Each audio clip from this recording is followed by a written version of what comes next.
Hello guys, this is Modest Major here, bringing you some live commentary over some attrition on Titanfall. I might bring you a couple of different playlists in the coming weeks, but for now, attrition is my favourite playlist. It's what I enjoy the most.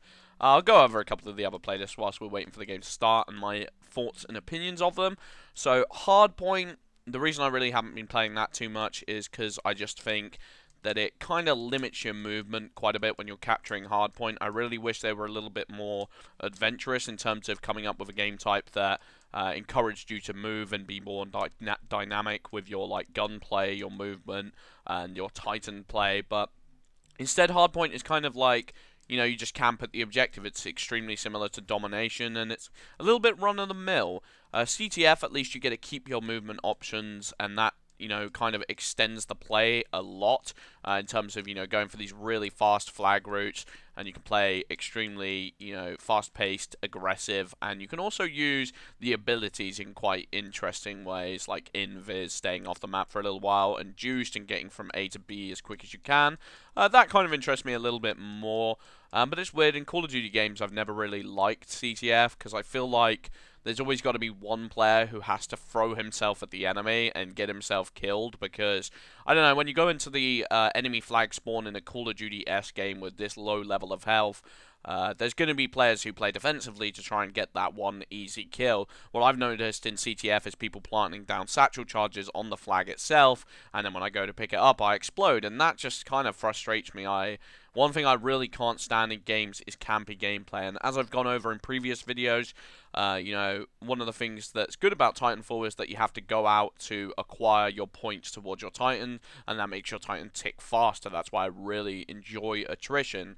I think they definitely, had in mind the failures of the predecessors to Call of Duty, and they thought, well, how can we develop upon this and bring out a game type that encourages people to move and means that you can't play as defensively as you would like.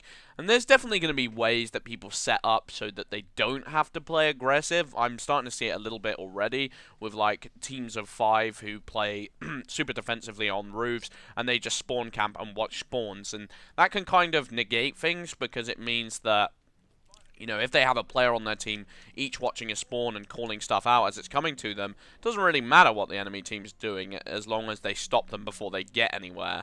And I imagine if you played against a really well set up team on this game, that you would get into a lot of trouble with that, which, I don't know. That's where the metagame of Titanfall might start to frustrate me. I definitely do.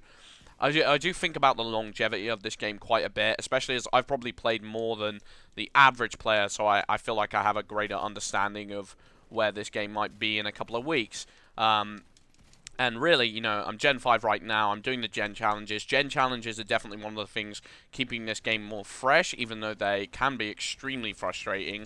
For example, one of the Gen Challenges I have to do right now to be able to Prestige is kill a certain amount of pilots whilst they are auto-ejecting from their Titans. Now, this might sound fairly easy to do, but honestly, the hit detection in mid-air on this game is a little bit funny, to say the least. I find it really hard. I feel like I sometimes have guaranteed kills of people who are just like ejecting straight upwards, and I shoot in that direction and I can't get a kill. For that reason, you really have to be using the LMG if you want this challenge, in my opinion, because you can be a lot more precise, and you can also fire a lot more bullets, so you have a lot more chances.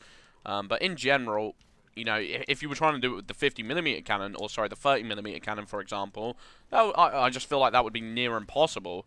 So yeah, I kind of wish they played around with the challenges.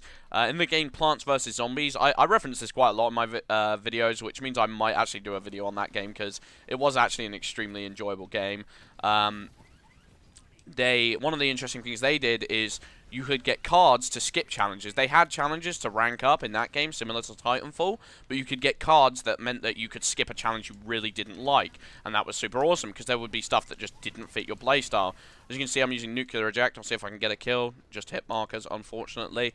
So yeah, realistically, like, I really wish they did something like that, because there's going to be certain challenges that are either just, they're just going to affect your gameplay too severely.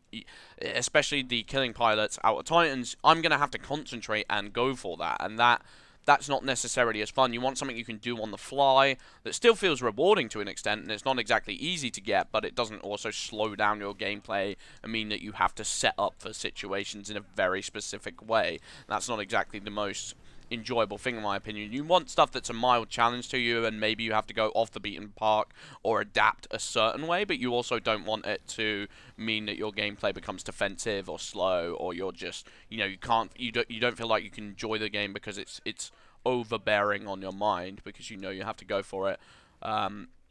So I don't know. Gen challenges, as I've spoken about previously, they are cool, but I really do wish there were rewards behind it, especially as some of these challenges are much harder than others, and there's no scales to determine that. You don't get more of a reward for doing something, one specific challenge that might be harder than another. So as a result, it kind of just feels a little bit empty in ways, and although I obviously prefer it to Call of Duty's method in the fact that there's no gen challenges and you literally just prestige, and being prestige 10 and being prestige 1 might as well be the same thing, except one of them's played a little longer. And I definitely don't like that style. That style is most certainly becoming outdated in gaming. Personally, I never really liked it. It was one of these things when I first played Call of Duty 4, and I was like, so why do I want a prestige, And I think a lot of people have that mentality of, like, they really aren't going out their way to reward you for this thing. So anyway, let's talk about the primary weapon that I'm using right now. You might have been watching it thinking, what is he using right now? I haven't seen that online. And not a lot of people use it because, quite honestly, it's not one of the best primary weapons. I'm not going to say it's as bad as the railgun, although it looks like it's as bad because I'm doing quite bad with it. That's mainly because I'm failing at multitasking, and I got sat on by a strider. That's fantastic.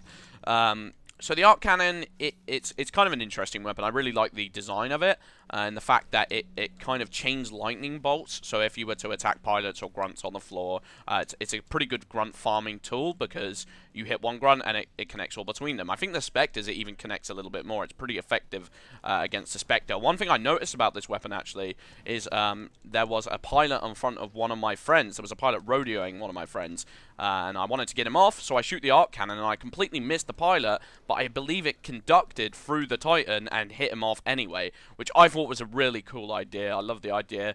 It would be awesome, actually, if it had, like, environmental effects. For example, if, like, a Titan was in the middle of the water, and you shot the water, and it conducted through the water. That would be so awesome, and it would kind of make it a little bit more worthwhile, because, honestly, I don't know, I'm not going to say it's terrible, but I definitely think the LMG is far, far, far more versatile, and I think that's, honestly, if I was going to update something in the balancing of this game, that would be where I'd go next, because I feel like the Titan weapons are incredibly imbalanced to an extent. I don't see why you'd ever use the plasma railgun unless you were experimenting and just felt like being a little bit strange.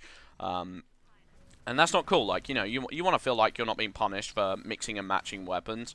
I understand that certain weapons are meant to fit certain playstyles. Like this one, you obviously have to play a little bit more defensive. That's why I'm using the Ogre with it, so that I can take a little bit more damage and I have time to charge up this arc cannon. That makes sense to me, but it should also, pack a bit of a punch if you're going to have to charge. I mean, if you really look how long this charges versus how much damage it does, and the auto aim on it is pretty pitiful. I wish I was doing a slightly better job just so I could explain to you what this is, but there's a lot going on. It's a hard game to live com, definitely harder than Halo, because there's so much going on at all times, and there's Titans trying to get in your faces and cause problems. But, I just don't like the fact that the LMG is, in my opinion, the far dominant weapon. I think the 30mm cannon is sort of a close second, not really. I'd still say the 30mm cannon, the LMG is far more versatile. And I think it's a jack of all trades. It fits all situations, and not only is it a jack of all trades, but it's probably the best weapon against pilots and one of the best weapons against Titans, because you can use it on the go, you can use it with a Strider, and you can be super speedy, super slick, and you also do a fair amount of damage, especially if you're aiming for the red areas of the pilot. So realistically, I think they need to do an overhaul on Titan weapons, make a couple ones more worthwhile using. In terms of the pilot weapons, it's kind of a similar situation, but not as many imbalanced weapons. There's definitely a lot more variety. The shotgun, I don't know, like, I hear people, like, not really complaining about it too much, and I'm one of these people who just, like, I really hope no one catches on to it, because, I don't know, I feel like it's pretty darn powerful. I feel like it's pretty great. I've done extremely well with it. And it's one of those situations where I hope that it's just me who sees it as really good, but other people, don't have a problem with it and they think it's the perfect shotgun. The carbine seems to be the go-to weapon for most people, which is why I really like the shotgun, because the shotgun's a pretty darn good counter to it, because they're trying to get height and positioning, and as long as your free running's good, you can pretty much overthrow a carbine user fairly easily. God, he won't let me on him. Was there someone on him? I don't even know. I thought I got pretty close to him. Anywho, getting my Titan. But the arc cannon's the challenge for this round. And we got defeated. That's a shame. I mean, I know I didn't do too much. I got 9 and 2. I did better than most of my team. It's definitely one of the problems of Titanfall. Obviously, there's no ranking system, so you can get pretty irregular team matchups. It's honestly not as bad as Halo 4. I think Halo 4 has a pretty low player base, and if there's a team, there's a couple of teams who roll around as full teams, and they will just destroy anyone else. And that adds to a lot of imbalance. But obviously, Titanfall has quite big player numbers, so you get a lot of casual players. And usually, there's not too many destroyers of worlds in these lobbies. And as you can see, rip his arms off, whack him around the face, pretty nice. Those animations, also I want to say, this is a very nitpicky thing about the game, is that those animations can be super inconsistent. I've noticed, especially on the Ogre, in comparison to, say, the Strider. The Strider seems to work a lot more. I don't know why he isn't dying, just die. And that's another thing, you charge it up to just below half, and you still won't get the kill for it. I didn't escape, that was fail.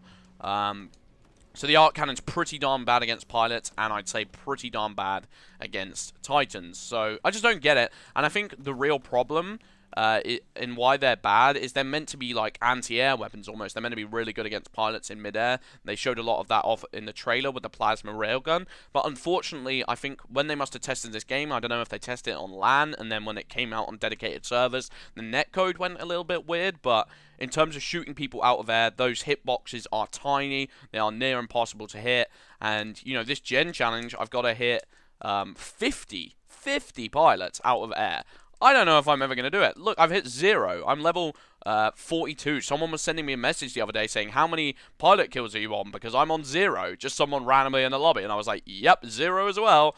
And I was like, it was pretty funny. Anyway, I hope you guys enjoyed this live commentary. It was more of a rant. I'm sorry if the gameplay wasn't too entertaining. I wasn't really concentrating enough. But I hope you guys enjoyed the commentary. I've been Modest Major. Peace out.